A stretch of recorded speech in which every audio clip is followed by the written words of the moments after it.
지금부터 동아시아 바다공지 오션 전기 세미나 제335회를 시작하겠습니다. 오늘의 발제는 김지혜 연구원 아니요, 실장님이에요? 깜짝이야. 이종명 박사님께서 해주시겠습니다. 네, 오늘 아주 흥미진진한 주제죠. 해양의 미세 플라스틱 쓰레기, 식품 안전과 인간 건강에 관해 새롭게 떠오른 문제. 이게 제목이 조금 그렇네. 떠오른 문제인 해양의 미세 플라스틱에 관한 논문이죠. 그래서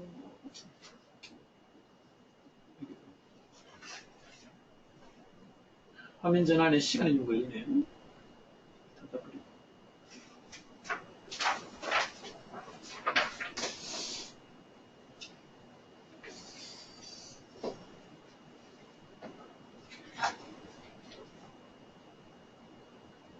네.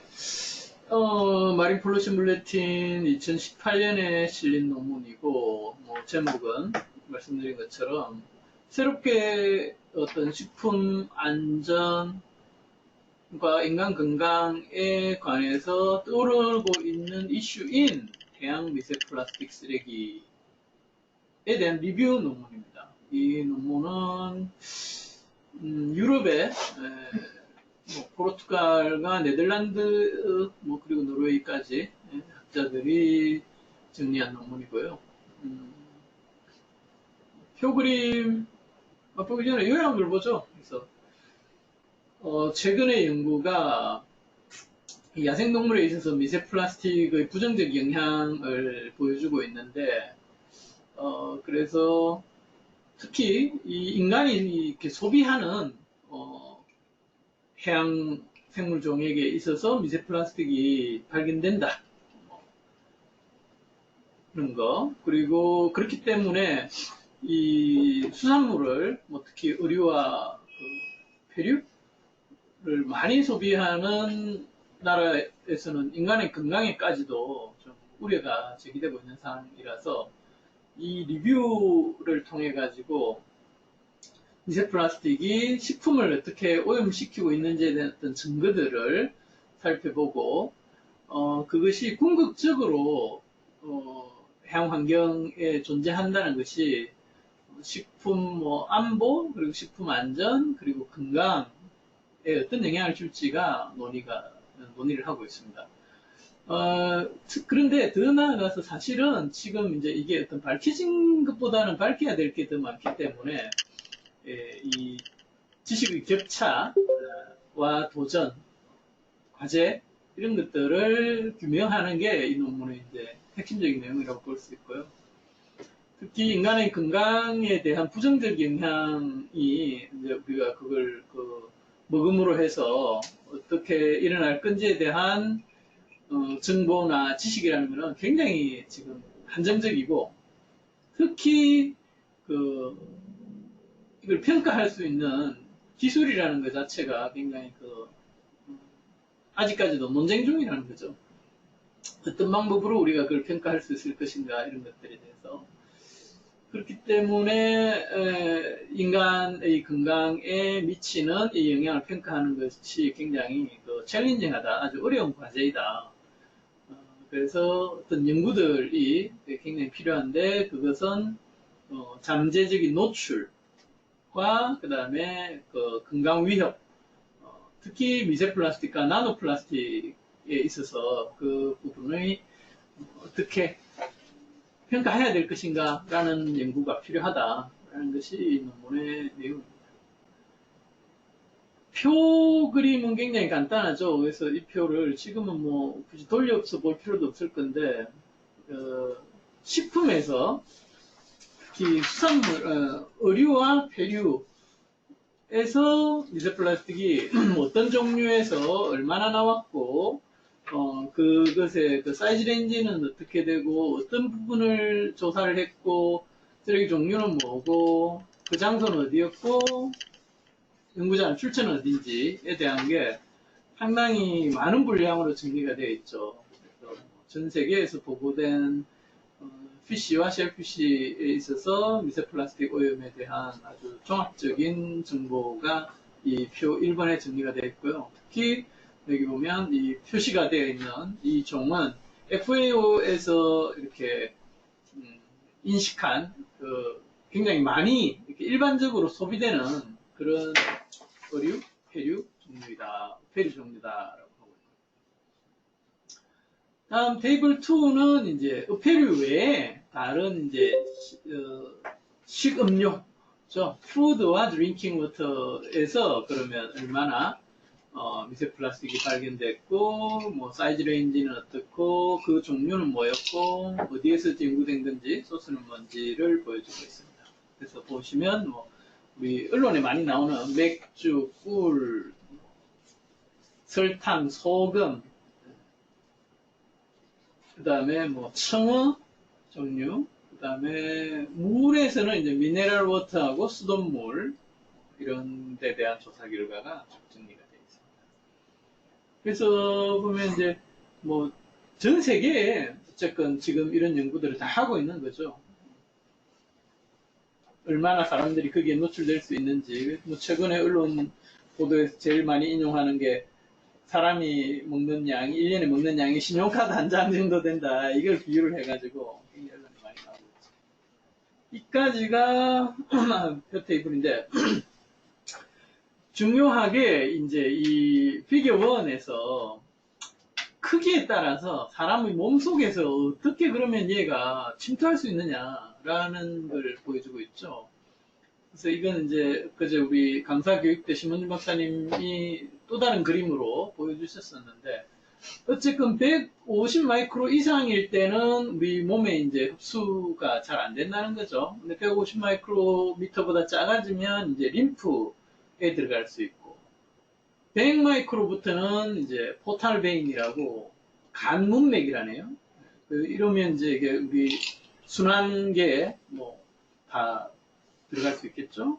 그다음에 20 마이크로미터보다 작아지면 이제 우리 인체 기관에 들어갈 수 있고 제일 중요하게 뭐 이야기하는 기준이 blood brain and placent barrier라고 뭐 BBP라고 했나?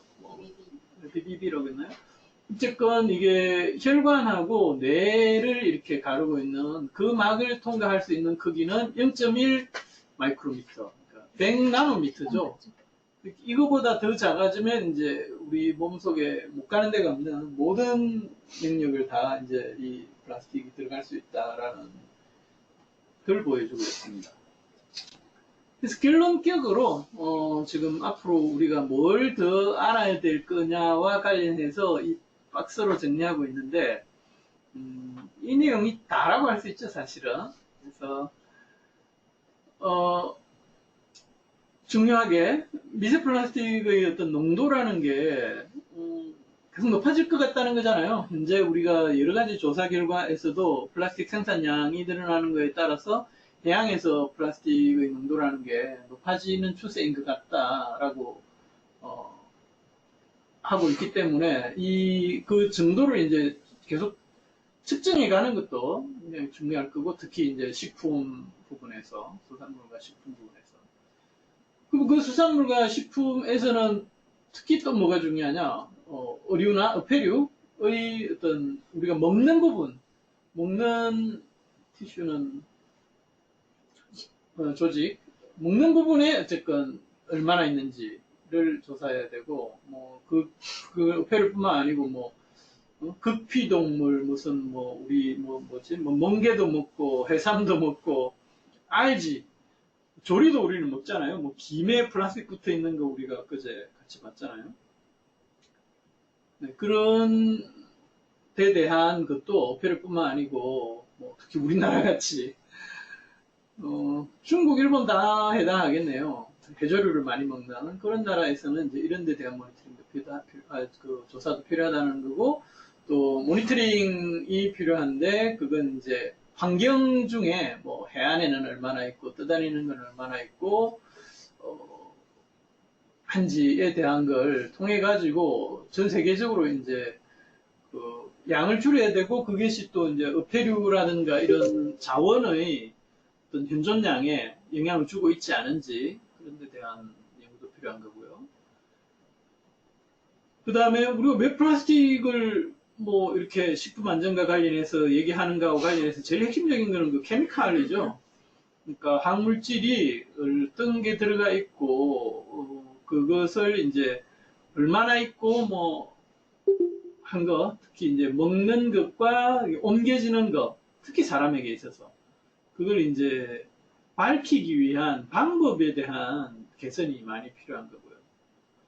그 다음에 그걸 하는 데 있어서 이제 Food Safety Risk Analysis Framework이라는 식품 안전 위험 분석 틀이라는 게 기존에 많이 무슨 특히 화학물질에 대해서 많이 있을 거잖아요. 그걸 이제 이 미세 플라스틱과 관련해서 적용할 수 있는 어떤 적응, 뭐 수정 이런 것들이 필요하다는 거고, 그 다음에 인간의 조직에 있어서 뭐 크기, 뭐 어떤 종류가 들어올 수 있냐, 들어가고 있냐 이런 기술들이 필요하다라는 거. 그 다음에 또 필요한 게 나노 사이즈에 대한 거. 이게 얼마나 어려운지는 우리가 다 들었었죠. 그 다음에 뭐 이제 분석 기법, 뭐 독성학과 관련된 여러 가지 분석 기법이라든지 이해가 많이 필요하다라는 것이 이 논문의 제안 결론이라고 볼 수 있습니다. 논문이 길지는 않은데요. 진짜 다행이네. 네, 뭐 본문까지 얘기하고 도의할까요? 플라스틱이 이제 해양 환경에서 많이 발견되고 있고 그 숫자가 뭐 5조 개 이상이다 뭐 그런 이야기들이 그 에릭슨을 비롯해서 여러 이제 전 세계 대양에 대한 연구를 통해서 발표가 되고 있잖아요. 그런 것들은 이제 육지는 주로 강을 통해서 들어올 거고 그 다음에 뭐 해상 활동에서도 이제 들어올 건데 우리가 그걸 이제 걱정하는 이유는 궁극적으로는 뭐 야생동물 뭐 이런 영향도 있지만 궁극적으로는 그 먹이 사슬을 따라서 사람의 건강에 어떤 영향을 미칠 것인가가 제일 지금 핵심적인 관심사안이다라고 할 수 있죠. 그런데 그 중에서도 이제 플라스틱이 미세 플라스틱이 되기 때문에 어떤 생물과의 상호작용 가능성도 높아지고 사람에게 준 영향도 커지는 거잖아요. 근데 이제 미세 플라스틱은 되게 5mm 이하라고 정의하고 있는데 그건 이제 그 레진 펠렛 때문에 1mm가 아니고 레진 펠렛 때문에 5mm로 일반적으로 쓰고 있다는 건 지난주에 다 들으셨죠? 근데 그 이제 뭐 종류가 플라스틱 우리가 쓰는 종류도 뭐 다양하고 용처도 다양한데 그것이 굉장히 이제 그 헤테로제니어스하다. 그러니까 지역에 따라서 뭐 크기, 모양, 뭐 구성 이런 것들이 다 다르다라는 거고요. 근데 사실 우리를 걱정시키는 건 이 increasing rates라고 하는 해양에 있어서 플라스틱의 어떤 농도라는 것이 전 세계적으로 높아지고 있는 것 같고 앞으로 더 높아질 것 같다 라는 게 제일 핵심적인 우리의 걱정거리라고 할 수 있습니다. 그래서 이 아까 표에서 보여드렸던 전 세계에서 지금 각종 어패류에서 미세 플라스틱이 얼마나 어떤 종류가 나오고 있는지에 대한 논문들이 이렇게 많이 쏟아지고 있고요. 그건 결국 이제 사람이 anthropogenic impacts 그렇지. 사람이 영향을 주는 지역에서 더 이제 클 거라는 거고, 또 이제 그 섭취라는 것이 뭐 먹이를 먹으면서 되는 것도 있을 거고, 그 다음에 물을 그럴 때 같이 들어오는 것도 있을 거고, 바닥에 깔아앉아 있는 어떤 이거 뭐라 그러지? 깔아앉아 있는 걸 먹는 행태 등을 통해 가지고 대적물 식자들의 먹이 활동을 통해 가지고 해양 생물들이 먹게 되고요. 그럼 그게 이제 특히 순환계통으로 들어갔을 때 그 이제 부정적인 영향을 많이 미칠 거고 그건 이제 파티클로스 자체로 물리적으로도 어떤 영향을 미치지만 사실 핵심적으로는 화학물질이 뭐 제조 과정에서 들어갔건 해양 환경에 섭작했건 어쨌건 먹이사슬에 따라서 옮겨지고 그게 영향을 줄까봐 주고 있는가? 라는 것이 지금 사실은 전 세계의 많은 과학자들이 연구하고 있는 거죠. 특히 그건 이제 커머셜 인트레스트, 상업적으로 가치 있는 해양생물들, 뭐 대구라든지 하여튼 여러 가지 그런 어류들 뿐만 아니고 이제 우리 뭐 홍합이라든지 굴이라든지 임해폐류, 바이발스라고 하는 임해폐류라든지 뭐 갑각류라든지 사실 보면 우리나라가 지금 일본을 제치고 전 세계에서 수산물을 1인당 제일 많이 소비하는 나라가 됐다 그러더라고요, 얼마 전에. 그러니까 우리나라는 미세플라스틱 오염도도 세계 최고 수준에 있는데 수산물도 제일 많이 먹기 때문에 우리나라 사람들이 사실 제일 걱정해야 될 문제일 수도 있어요, 어떻게 보면. 그것이 이제 와이드 파퓰레이션, 야생의 어떤 개체들 군뿐만 아니고 양식, 또 뭐 우리나라 중국 중심으로 지금 양식이 얼마나 특히 중국에서 발전하고 있습니까? 그건 이제 결국 사람이 먹으려고 하는 거잖아요. 근데 그걸 이제 마켓에서 사가지고 조사를 했을 때도 여전히 이렇게 미세 플라스틱이 발견되고 있기 때문에 인간 건강에 걱정하고 있는 겁니다. 그래서 이제 그 증거와 어떤 잠재적 위험 이런 것들에 대한 규명이 필요한 거죠. 그래서 이 연구에서 그 말씀드렸던 것처럼 그런 여러 가지 리뷰를 하게 된 거고요. 첫 번째는 이제 시푸드, 테이블 1으로 대표되는 시푸드에 대한 부분이 특히 뭐 말씀드렸지만 상업적으로 중요한 종. 근데 아까 그 FAO에서 지정한 뭐 제일 많이 먹히는 그런 어류는 25개가 있는데 그 중에 11개에서 미세 플라스틱이 있는 걸로 이렇게 돼 있다 그러고요. 그 다음에 우리가 대류라고 생각했을 때는 뭐 1인당 그죠? 한 1년에 11,000개 정도 먹는 것 같다. 뭐 이런 얘기도 있고. 임의 배류에서 어느 정도 있는지, 의류에서 어느 정도 있는지 이런 거 숫자들이 다 나와 있습니다. 뭐 그 다음에 그 멸치라든지 청어라든지 이런 건 그냥 다 먹는 거잖아요. 뭐 내장을 분리한다든지 막 이런 게 아니고 특히 우리나라 이제 젓갈로 소비하는 이런 거. 창난젓. 좀 아니고. 창난젓을 조사하면 쭈꾸미를 다 아주 맛있죠. 먹물을 좋아하잖아요, 우리가 또.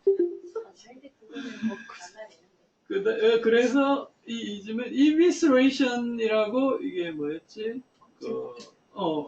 살을 이렇게 발라내가지고 뭐 하면 좀 나을까 싶지만 사실 꼭 그렇지도 않다는 거죠. 왜냐하면 근육이라든지 이런 데도 다 있고. 네. 특히 우리나라는 게를 꽃게장, 꽃게알, 대게장, 대게알 다 너무 좋아하잖아요. 저으로 먹기도 네. 하잖아요. 장도 먹고. 안 가면 또 먹으면 맛있죠. 네, 그래서 계속 얘기하지만 이거 우리나라가 제일 쉬운 문제예요.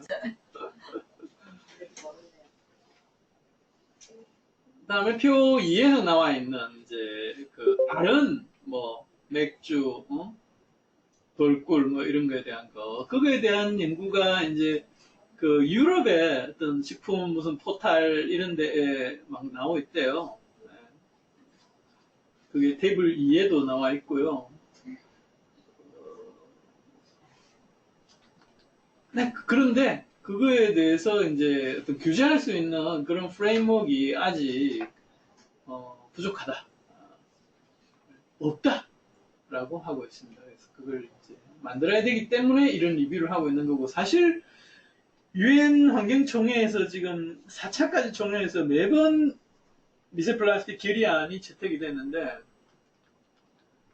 그 배경이 이거죠. 어느 수준이 됐을 때 우리는 이 플라스틱이라는 것에 대한 구체적인 규제를 들어가야 될 거냐. 그래서 유엔이 쓸 수 있는 제일 확고부동한 기준이라는 거는 사람의 건강에 해를 끼칠 수 있어요. 라는 거거든요. 첼시 로만이 네이처에 낸 논문의 주장. 플라스틱 쓰레기를 위험물로 분류하자. 라는 거에서 제일 확실한 근거는 이 사람 건강에 해를 끼칠 수 있어 라는 거잖아요. 그러니까 그게 어느 수준이냐, 그걸 어느 수준이라는 걸 밝히기 위해서는 어떤 연구가 필요하냐라는 걸 내놔라는 게 UNEA에서 어떤 요구하고 있는 거고, 그것에 뭐 이제 그 계산표라든지 이런 과학자 그룹들이 거기서 주도적인 역할을 하고 있고, 뿐만 아니고 이제 뭐 각 회원국이라든지 여러 국제기구에서 그런 작업들을 하고 있고, 이 지금 EU에서 이 EU 주변에, 그러니까 EU의 그런 작업을 지원하고 있는 학자들이 이 논문을 낸 거거든요. 그랬을 때 그러면 뭐 그래 어패류에서도 나오고 식품에서 나온다 이거야. 그러면 그게 무슨 의미냐? 다시 얘기하지만 환경 중에 미세 플라스틱, 플라스틱의 농도는 높아지고 있는 것 같은데, 문제는 그게 굉장히 그 불확실성이라든가 변동성이 너무 크다라는 거예요. 그 중에서도 우리가 알고 싶은 건 부정적인 영향, 특히 독성 영향. 그것이 먹이 사슬을 따라서 전달될 수 있느냐. 전달만 되는 게 아니고 축적이 될 수 있느냐. 더 심각하게 확대가 될 수 있느냐. 누구에게? 탑 프레데터. 최상위 포식자인 사람이라든지, 뭐, 다른 뭐, 고래라든가, 하여튼, 새라든지. 그렇지만 결국까지는 사람이죠. 그런 영향과 관련해서 이제 여러 가지 살펴보는 건 이제 치사율, mortality rate, 치사율이라든지, 먹이 섭식이라든지, 생체량이라든지, 뭐, metabolic rate, 그러니까 대사율, 그 다음에 에너지와 관련된 성장률, 그 다음에 포식활동, 그 다음에 생식, 재생산, 그 다음에 신경독성, 그 다음에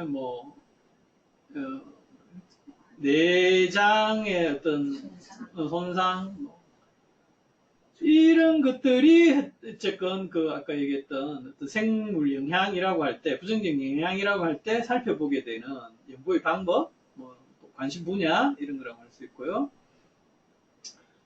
그것이 그러면 또 어떤 지역, 특히 산업화가 많이 된 지역에, 도시화가 많이 된 지역, 인구가 밀집된 지역에 있어서 더 많냐, 이런 것들을 우리가 이제 볼 수 있는 거죠. 근데 그런 걸 관리를 해야 되니까 연구가 필요하다라는 거고요. 사람 휴먼 푸드 세이프티와 관련해서는 제일 대표적으로 이제 우리 플라스틱에 들어가는 어떤 화학물질, 내지는 좀 안 좋은 영향을 끼칠 거라고 보는 물질에는 스티렌, 메탈, 주로 중금속이겠지만 독성을 지닌 금속, 프탈레이트, 비스페놀 A, PCB, PAH 이런 것들이 부정적인 영향을 줄 거라고 보고 있고, 그 중에는 굉장히 독성이 강하다라고 알려져 있는 놈들도 있습니다. 그래서 그거 이제 사람의 어떤 그 티슈로 들어갔을 때 부정적인 영향을 줄 수 있는데, 프탈레이트나 이런 수원 얘기도 나오고요.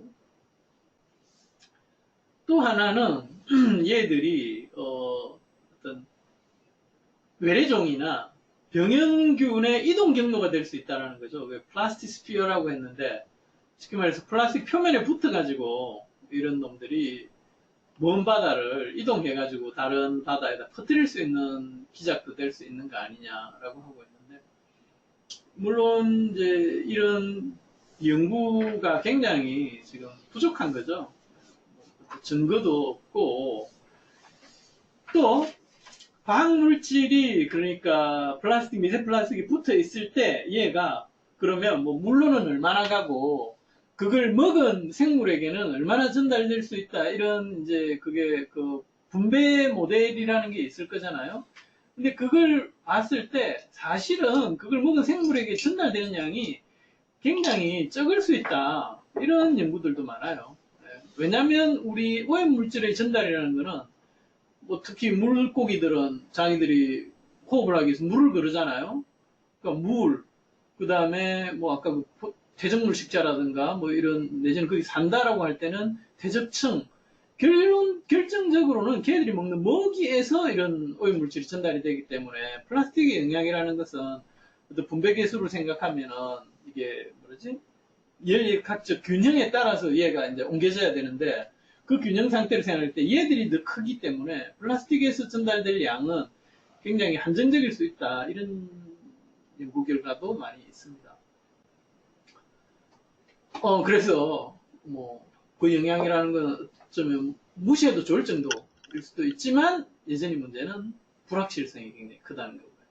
병원군에 대해서는 더 우리가 알기가 어렵고 알려진 바가 없고 그렇지만 이제 그 어떤 독성의 영향이라는 게 그 물질만 이렇게 되는 게 아니고 다른 오염원이라든가 이런 거하고 또 상호작용을 하잖아요. 그래서 그게 더 키울 수도 있는 거고 뭐 약화시킬 수도 있는 거고 그런 것과 관련해서 이제 온도가 올라가면 이게 더 커진다 뭐 이런 얘기들도 있다고 기후변화와 해양 쓰레기에 대해서 우리가 밝히지 못한 좀 궁금한 점이 사실 기후변화 때문에 태풍이라든가 재해가 잦아지면 해양 쓰레기 발생량이 늘어날 것 같아요. 그거 하나 확실히 말할 수 있을 것 같아요. 어쨌든 사람들이 워낙 기후변화에 관심이 많으니까. 근데 기후변화에 따라서 온도가 올라가면 이 톡시컬로지컬 인터랙션이 더 뭐 활발해진다는 아니고 영향을 받을 수 있다 정도라는 논의는 있네요. 재밌는 한번 이제 찾아보면 좋을 것 같고요. 인간 건강과 관련해서 제일 중요한 건 사람의 몸 안에서 이 미세 플라스틱이 페이트 궁극적으로 어떻게 될 거냐 이걸 우리가 알아야 된다는 거죠. 그러니까 그걸 나타내는 게 이 피겨 1이죠. 그래서 150 마이크로미터를 전후해서 림프나 뭐 장에 이렇게 들어갈 수 있는지 그러면 이제 순환계로 들어오는 거잖아요. 그 다음에 근데 그 양이 0.3% 이하라는 거죠. 근데 또 기관 안으로 들어올 수 있는 거는 20 마이크로미터 이하여야 되는데 그건 더 작고 굉장히 작은 부분만 들어올 수 있다는 거고 근데 이게 나노 사이즈 0.1 마이크로미터 이하로 됐을 때는 뭐 셀 멤브레인이나 블러드 브레인 베리어를 이렇게 통과할 수 있다. 그러면 이제 또 그런 것들이 몸에 들어온다라고 했을 때 제일 걱정하는 것 중에 하나는 이제 면역 체계에 영향을 줄 수 있다는 거고, 그 다음에 뭐 사이토톡식 이펙트라고 되어 있는데 뭔지는 모르겠지만 이게 이제 뭐지 뭐 항산화 이런 데도 영향을 줄 수 있다. 그런데 아까 얘기했던 것처럼 지금 수산물에 있는 양은 굉장히 사실은 낮고 그 농도라든가 이런 것들이 낮은 수준이고 오히려 공기를 통해서 우리가 마시는 양이 뭐 신박사님은 그제 반 정도? 반은 아마 공기를 통해서 마시는 것 같다라고 그런 연구 결과들 저도 읽어봐야겠어요. 프라타. 네, 나오고 있고요. 잠깐. 그런데 이게 뭐 계속 나오지만 이 연구가 지금 아주 초창기 단계밖에 안 된다는 거죠. 그래서 푸드 세이프티 리스크 애널리시스 프레임워크라고 하는 식품 안전의 위해성 평가 틀을 이 마이크로 플라스틱에 맞게 적용시키고 하는 것들이 많이 필요하고 우리가 지금 이제 사실 비전문가들이 제일 설치거든요, 이런 때. 그래서 뭐 온갖 괴담들을 다 양산을 해내고 있죠. 그건 플라스틱 쓰레기 선부터 시작해가지고 마치 미세 플라스틱이 엄청나게 인간 건강에 영향을 주고 있는 것 같이 함부로 얘기하는 비전문가들이 엄청 많을 거예요. 근데 우리까지 그러면 안 된다는 거야.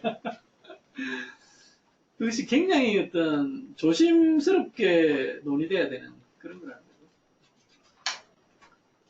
거죠. 그래서 우리는 뭘 해야 될 것인가가 여기 이 박스 1에 정리가 되어 있습니다. 이것이 이 논문의 뭐 내용이 있다라고 할 수 있고, 제가 이걸 안 봤네요. 에크날리지먼트에 자기들이 어떤 기금으로 이렇게 글 했는지가 나올 건데, 이런 것도 보면 EU에서 어떤 걸 하고 있는지 모르겠는데, 근데 대부분 그냥 연구기금이네. 그렇습니다. 혹시 뭐 질문, 코멘트 있으면 하세요. 저는 그 에어건 부분이 굉장히 클 것 같거든요. 그러니까 미세먼지와 미세 플라스틱이 연결되는 지점이 되는 거지. 네. 대기로부터 플라스틱을 섭취하는 게 다른 거와 반반적으로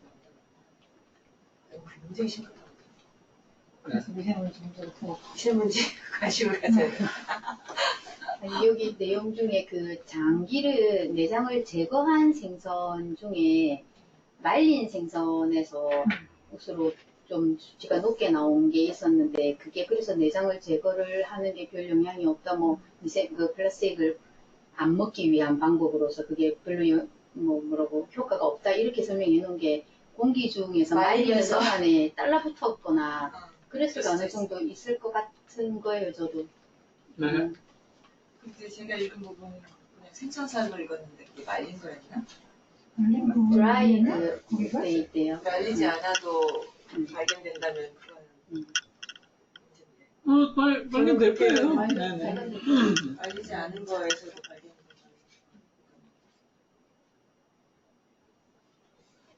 그러니까 내장 제거하고 먹으면 괜찮다라는 게 이제 소용이 없다. 그럴 수도 있죠.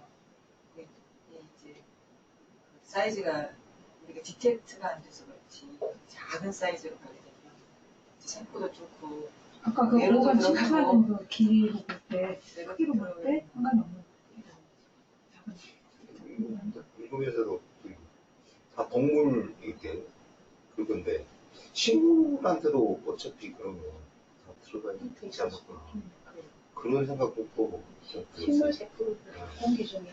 근데 물을 여기서는 통해서 알지라는 건 나왔었는데 식물에는 어떤 영향이 있을까요? 아예 하다 보니 육상에 있는 식물들이 네. 빗물을 받잖아요. 그럼 그 대기 중에 있던 미세먼지나 미세 플라스틱을 해갖고 아주 작은 것들은 물을 흡수할 테니까. 그 식물체 우리 분가이죠? 갑자기 생각 물간. 네. 물간을 통해서 이렇게 식물체 내에도 들어가지 않을까 생각을 좀 많이 했어요. 이게 별것은 나무 속에 있는 이게 전 세계적으로 이렇게 먹거리가 정말 없겠다 나중에. 먹을 아셨잖아요. 그냥 먹을 맛있게 먹을 했잖아요. 우리는 맛있게 먹고 애들은 못 먹는 문제에서 그렇죠. 시간이 지나면 그냥 50년 갈수록 전에 뭐 어저께도 일류세라는 그 드라마 다큐멘터리 보면서 신봤어요. 2100년이면 우리가 망하지 않겠냐면서 망하진 않겠지만 심각하게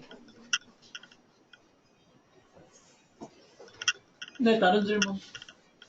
저는 궁금한 것도 있고 약간 의아스러운 것도 있는데 이제 여기에서도 인간 건강에 미치는 영향이 아직 밝혀지지 않은 부분이 너무 많은 거잖아요. 그렇게 된다면 그리고 그 인간에게 해를 끼칠 수준이라는 것도 굉장히 높을 텐데 지금 여기 현재 현존하는 미세 플라스틱 양보다 농도보다 그렇다면 이게 과연 미세 플라스틱이 문제다라고 말하는 게 문제인 건가요? 정말?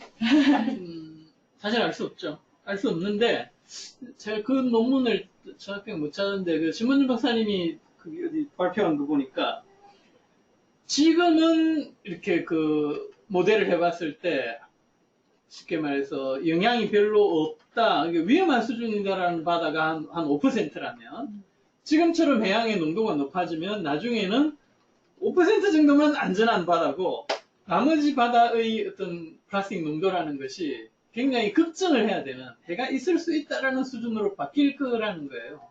그러니까 지금 수준에서는 우리가 먹고 하는 것들이 다른 오염원을 통한 이런 거에 비해서 무시할 정도라면 지금처럼 계속 바다에 플라스틱이 많아지면 나중에는 결국은 이제 돌이킬 수 없죠. 굉장히 위험한 수준이 될 수도 있다는 것 때문에 이제 시간이 미세 플라스틱 문제다라고 현재 말할 수 있는 이유죠, 그게.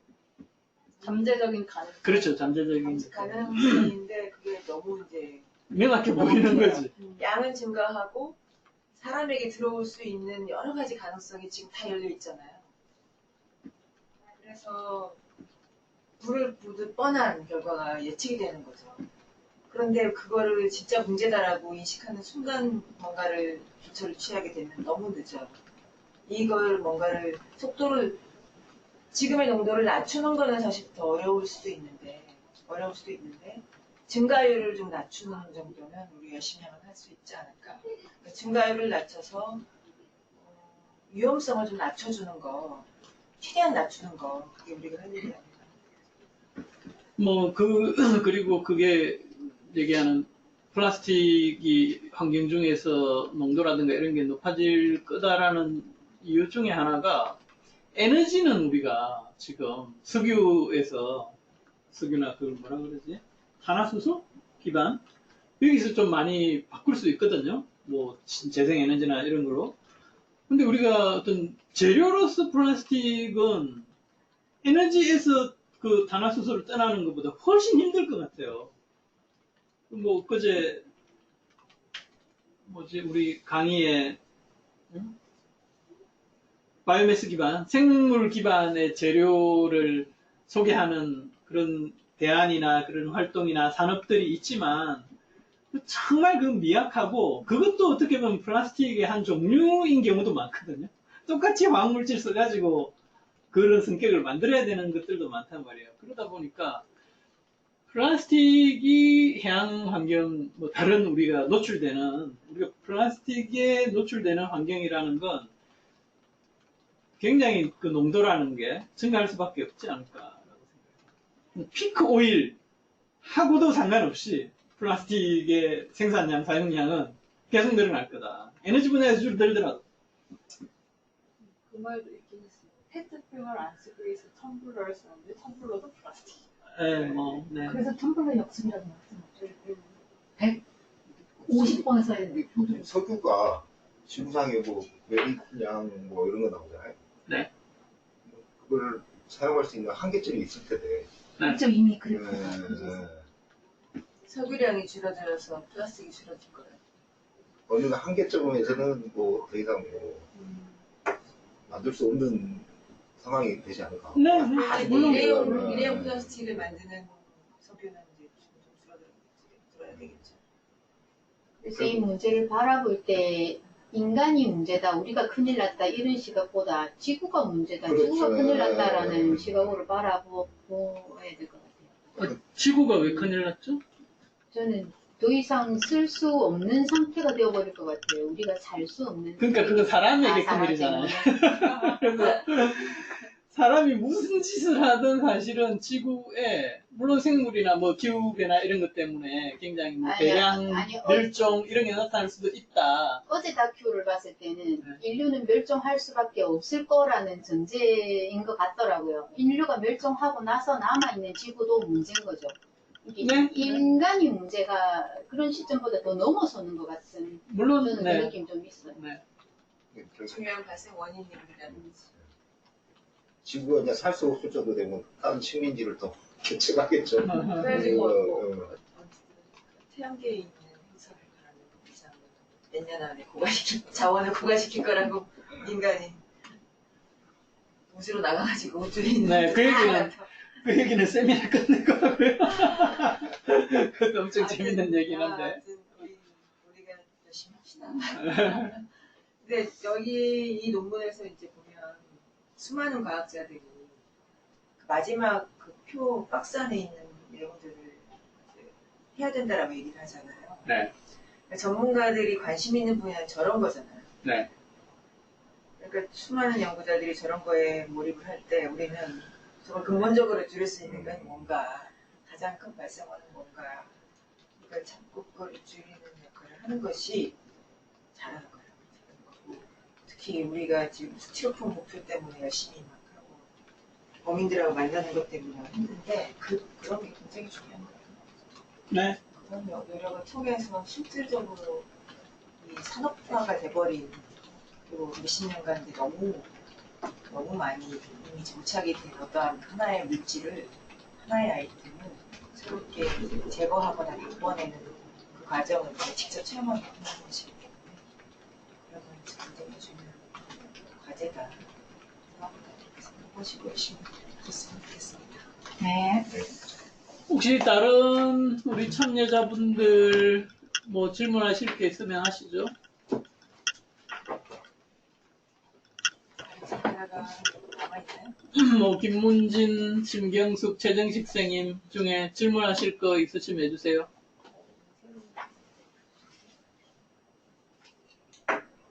걸렸네. 다들 마이크를 안 켜셨는데.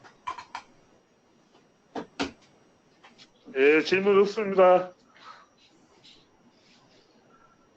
예, 저도요.